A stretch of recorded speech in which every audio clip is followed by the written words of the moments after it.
यहाँ पे है टाइप 1। टाइप 1 में अगर आप देखें तो हमने अभी जो प्रोसीजर पढ़ा है उसमें 3 तरह के हमने डिस्कस किए हैं। पहले क्या था कि अगर उसके डिनोमिनेटर में जो है वो सारे के सारे लीनियर फैक्टर्स हैं।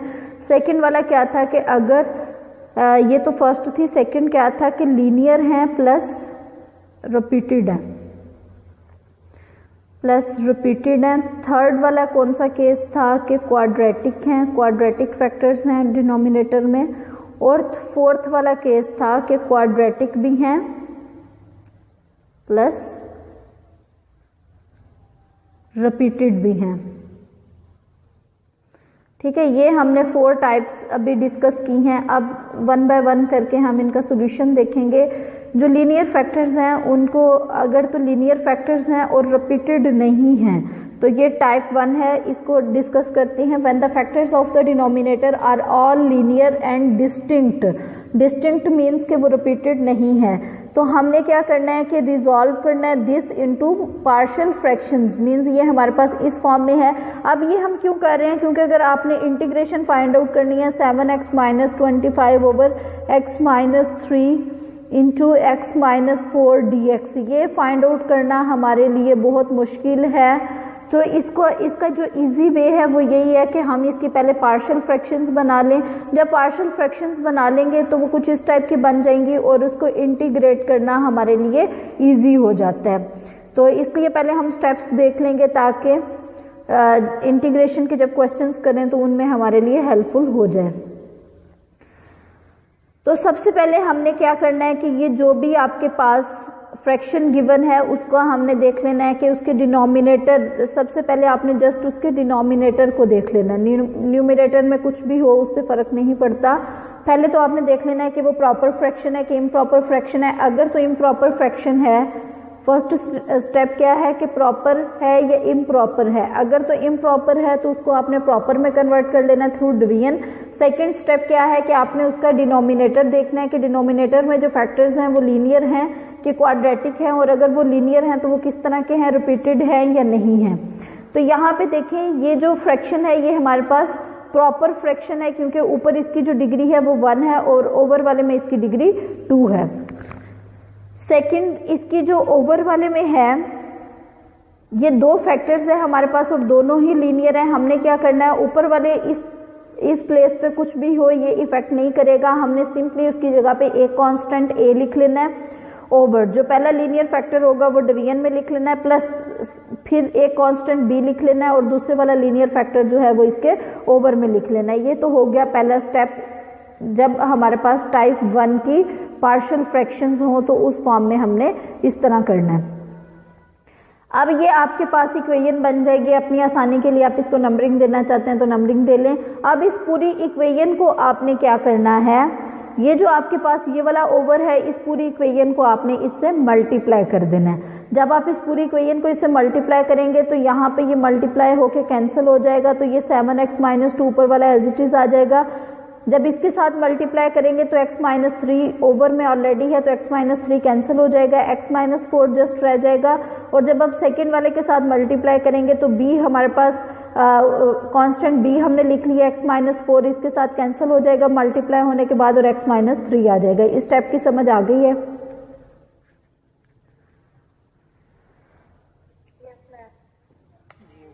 उसके बाद हमने सिंप्लीफाई करना है। सिंप्लीफाई हमने किस तरह से करना है कि x वाली टर्म्स को हमने कंबाइन कर लेना है, क्योंकि राइट साइड को अगर आप कंपेयर करें तो एक तो आपके पास x वाली टर्म्स हैं और सेकंड जो है वो कांस्टेंट्स हैं। लेफ्ट साइड पे हमारे पास इस तरह से है तो राइट साइड पे भी आपको पता है a और b हमने कांस्टेंट्स लिए हुए हैं, तो x वाली टर्म्स को आपने सेपरेट कर लेना है, तो जो बाकी टर्म्स होंगी उनको सेपरेट कर लेना है। फिर हमारे पास जो ये रूल है, ये वाला जो रूल है हमारे पास कि हमने कहा था कि 2 पॉलिनोमियल्स आपस में इक्वल तभी होती हैं अगर उनके करस्पॉन्डिंग कोफिशिएंट्स भी आपस में इक्वल हो जाएं, तो वो हम यूज़ करके इसको सॉल्व कर लेंगे। देखते हैं किस तरह से करते हैं। ये देखें x वाली टर्म्स को हमने सेपरेट कर लिया और सिंपल जो कांस्टेंट्स हैं उनको सेपरेट कर लिया। यहाँ से x कॉमन ले लिया हमने और राइट साइड पे हमारे पास ये आ गया। अब देखें ये दोनों जो टर्म्स हैं वो आपस में इक्वल हैं। जब ये आपस में इक्वल हैं, ये दोनों एक्सप्रेशंस आपस में इक्वल हैं, इट मीन्स ये जो x वाली टर्म्स हैं ये भी आपस में इक्वल होंगी और जो कॉन्स्टेंट्स हैं वो भी आपस में इक्वल होंगे। तो इसके जो कोफिशिएंट्स हैं वो आपस में इक्वल आ जाएंगे। तो x के साथ a प्लस बी है तो हमने a प्लस बी लिख लिया। लेफ्ट साइड पे जो है वो x के साथ 7 है तो हमने कह दिया a plus B is equal to 7। ये हमारे पास एक इक्वेशन आ गई। हमारा टारगेट a और b कॉन्स्टेंट्स हैं, उनकी वैल्यूज फाइंड आउट करना है। इस तरह से एक इक्वेशन ये आ गई आपके पास। सेकेंड इक्वेशन ये देखें, यहाँ पे ये वाला सारा कांस्टेंट है और यहाँ पे -25। अगर कांस्टेंट के साथ माइनस है तो आपने माइनस भी लाजमी लिखना है, अदरवाइज मिस्टेक होगी। तो हमने सेकेंड इक्वेशन हमारे पास आ गई। अगर आप माइनस को दोनों तरफ से कैंसिल कर दें तो 4a plus 3b is equal to 25। ये आपके पास इक्वेशन होगी। अब इन दोनों इक्वेशंस को आप लोग साइमल्टेनियसली सॉल्व करके a और b की वैल्यूज फाइंड आउट कर सकते हैं। साइमल्टेनियसली किस तरह से करेंगे, पहले हम a के कोफिशिएंट्स को इक्वेट कर लेंगे, b की वैल्यू निकाल लेंगे, या फिर b के कोफिशिएंट्स को इक्वल करके विद डिफरेंट साइंस करके b की वैल्यू, ये तो आप कर लेंगे ना।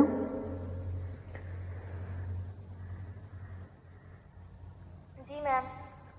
ठीक है, या फिर सिंपली ये भी हो सकता है कि इसमें से हम किसी एक की वैल्यू फाइंड आउट कर लें और दूसरे वाले में रिप्लेस करके a is equal to 7 minus b है, इसमें a की जगह पे ये वैल्यू रिप्लेस कर दें 4 into 7 minus B plus 3b is equal to 25। अब यहाँ से 28 minus 4b plus 3b is equal to 25। इसको सॉल्व करें, सिंप्लीफाई करें तो आपके पास b की वैल्यू क्या आएगी, 3 आ जाएगी। फिर जो भी b की वैल्यू आएगी इन दोनों में से किसी एक इक्वेशन में रिप्लेस कर देंगे तो आपके पास a की वैल्यू आ जाएगी। इस तरह से जब आपके पास a और b दोनों की वैल्यूज आ जाएंगी,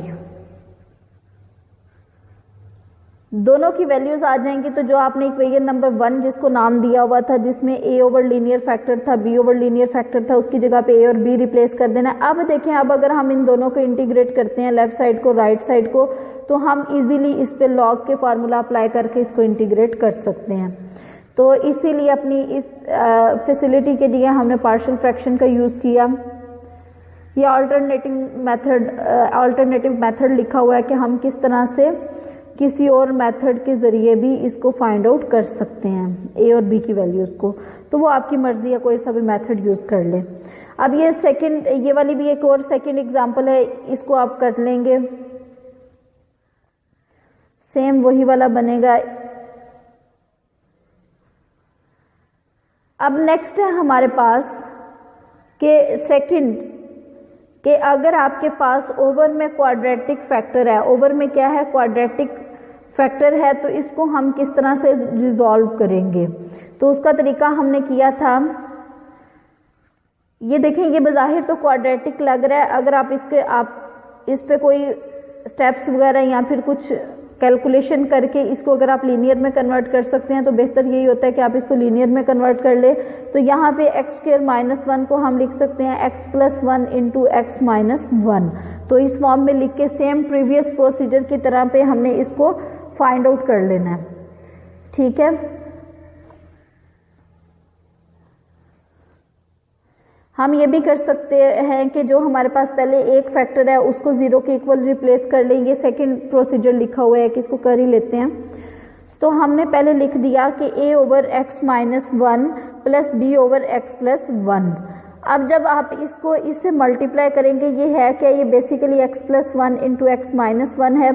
तो यहाँ पे a के ओवर में ऑलरेडी x माइनस 1 है तो ये कैंसिल हो जाएगा, तो ये x प्लस 1 इसके साथ आ जाएगा, प्लस b के ओवर में x प्लस 1 है तो x प्लस 1 कैंसिल होके जस्ट x माइनस 1 आ जाएगा। अब इसका सेकंड वे क्या होता है इसको सॉल्व करने का, कि पहले हम एक लीनियर फैक्टर को 0 के इक्वल रिप्लेस करके जो इसकी वैल्यू आती है उसको उस एक्सप्रेशन में रिप्लेस कर दें। कोई सा भी आप पिक कर सकते हैं। पहले अगर आप x माइनस 1 को 0 के इक्वल रिप्लेस करते हैं तो x इज इक्वल टू 1 आ जाएगा। जब x 1 के इक्वल आएगा तो इसको इस इक्वेशन में आपने रिप्लेस करना है। जब हमने डिनोमिनेटर के साथ जिसको हमने मल्टीप्लाई करने के बाद लिखा है उस इक्वेशन में रिप्लेस करना है। अब यहाँ पे देखें, जब आप x को 1 के इक्वल रिप्लेस करेंगे, जब आप इस इक्वेशन में x को 1 के इक्वल रिप्लेस करेंगे तो ये चीज़ 0 होकर इस सारे को 0 कर देगी।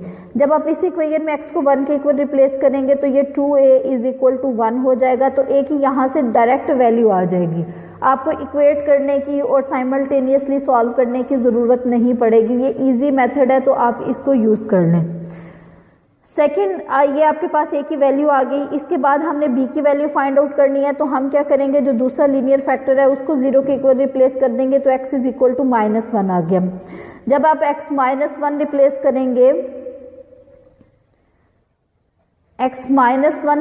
करेंगे, इस एक्सप्रेशन में करना आपने इसी इक्वेशन में x -1 रिप्लेस है, तो जब यहाँ पे x -1 रखेंगे तो ये 0 के इक्वल हो जाएगा, और यहाँ पे -1 तो ये -2b इज इक्वल टू 1 आ जाएगा। It means b is equal to -1/2। इस तरह से डायरेक्ट भी आपके पास, क्योंकि हमारा जो टारगेट है वो पार्शियल फ्रैक्शंस कैलकुलेट करना नहीं है, हमारा जो मेन टारगेट है वो है इंटीग्रेशन कैलकुलेट करना। तो इंटीग्रेशन में जो आपके टाइम सेविंग जो टेक्निक्स हैं वो हम यूज़ करेंगे, तो ये वाली हम यूज़ करेंगे।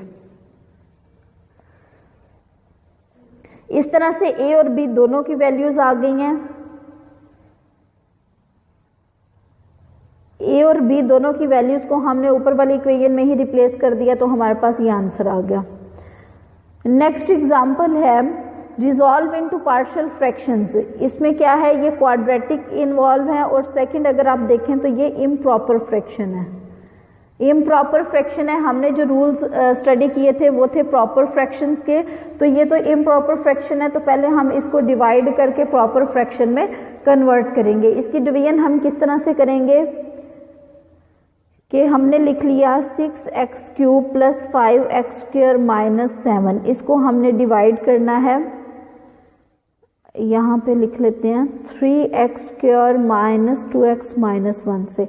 अब देखें ये 6x³ किस तरह से आएगा, अगर हम इसको 2x से मल्टीप्लाई करते हैं। जब आप इसको 2x से मल्टीप्लाई करेंगे तो ये आ जाएगा 6x³ - 4x² और -2x, ये हम बाहर लिख देते हैं -2x। अब ये साइन चेंज हो जाएंगे, ये कैंसिल हो जाएगा, और 5 में से 4 माइनस करें तो ये जस्ट x² आ जाएगा, माइनस ये +2x और ये ऊपर वाला -7। ये हमने वैसे ही सीक्वेंस में लिख दिया।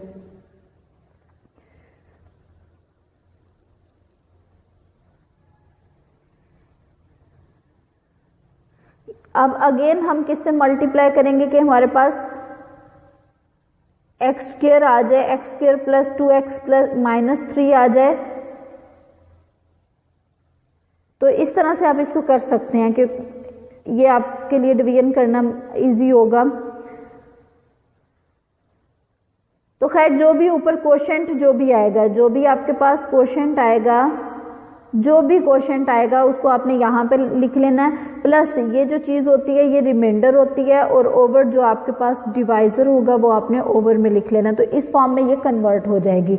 अब जब हमने इसकी पार्शियल फ्रैक्शन करनी है तो इस बात का ख्याल रखना है कि जो सिंपल कोशेंट है उसको आपने पार्शियल फ्रैक्शन में इंक्लूड ही नहीं करना, क्योंकि वो फ्रैक्शन ही नहीं है। जो फ्रैक्शन है प्रॉपर फ्रैक्शन, उसको जस्ट हमने रिजॉल्व करना है और उसको सम ऑफ फ्रैक्शंस में कन्वर्ट करना है। अब देखें इसके ओवर में पहले तो हमने देख लेना है कि क्या हम इसको फैक्टराइज कर सकते हैं x² - 2x - 1 को।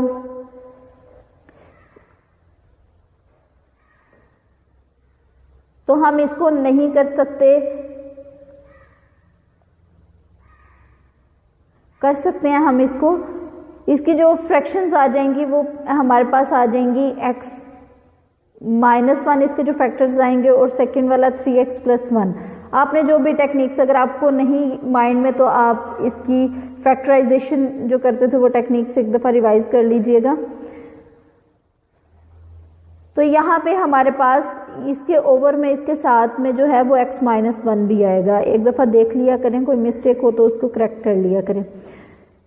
तो यहाँ पे a ओवर पहला लीनियर फैक्टर हमने लिख लिया, plus b over second linear factor हमने लिख लिया। अब इसके बाद सेकंड क्या स्टेप था कि इस पूरी जो इक्वेशन हमारे पास बन गई है इसको इससे मल्टीप्लाई कर देना है। तो हमने इस पूरी इक्वेशन को इन दो फैक्टर से मल्टीप्लाई कर दिया। जब हम मल्टीप्लाई करेंगे तो एट द एंड हमारे पास इस फॉर्म में इक्वेशन आ गई, ये वाली फॉर्म में इक्वेशन आ गई। अब हमारा टारगेट क्या है कि हमने ए और बी ये जो दो कांस्टेंट्स हैं इनकी वैल्यूज फाइंड आउट करनी है। तो इजी वे क्या था कि पहले हम एक लीनियर फैक्टर को 0 के इक्वल रिप्लेस कर लेंगे, तो x इज इक्वल टू 1 आ गया। अब ये जो x इज इक्वल टू 1 है इस वैल्यू को हमने इसी इक्वेशन में रिप्लेस करना है, x इज इक्वल टू 1 को। जब आप इसमें रिप्लेस करेंगे तो ये वाला जो एक्सप्रेशन है ये 0 हो जाएगा, और यहाँ से अगर आप देखें तो x 1 के इक्वल रिप्लेस करेंगे तो a into 3 plus 1 is equal to, यहाँ पे ये भी आपने याद रखना है कि दोनों साइड्स पे हमने रिप्लेस करना है।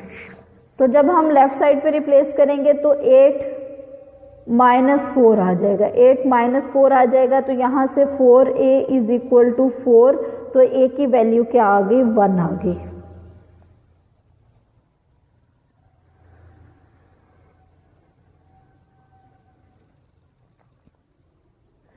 उसके बाद हमने क्या करना है कि सेकंड जो आपके पास लीनियर फैक्टर है उसको 0 के इक्वल रिप्लेस करेंगे तो x की वैल्यू -1/3 आ जाएगी। इस वैल्यू को हमने इक्वेशन 1 में अगेन रिप्लेस करना है। तो जब ये -1/3 आप यहाँ पे रिप्लेस करेंगे तो a इंटू 3 इंटू -1/3 ये दोनों कैंसल आउट हो जाएंगे, और +1 तो ये 0 हो जाएगा। ये वाले पूरा जो हमारे पास टर्म है ये 0 हो जाएगी। जब यहाँ पे आप -1/3 रिप्लेस करेंगे तो उसकी कोई ना कोई वैल्यू आ जाएगी। एट द एंड हमारे पास सिंप्लीफाई करने के बाद b की वैल्यू भी आ जाएगी। हाँ जी, कोई क्वेश्चन है तो पूछ सकते हैं।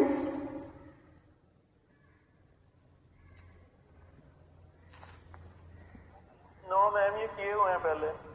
ठीक है, तो इस तरह से हमारे पास ये रिक्वायर्ड पार्शियल फ्रैक्शन आ गई। फिर बाकी मैं आपको नहीं करवाती, फिर हम इंटीग्रेशन वाले देख लेते हैं। ठीक है, किसी और को अगर इशू है तो बता दें, एक दो और क्वेश्चन करवा देती हूँ, अदरवाइज हम इनकी इंटीग्रेशन कैलकुलेट करना देख लेते हैं।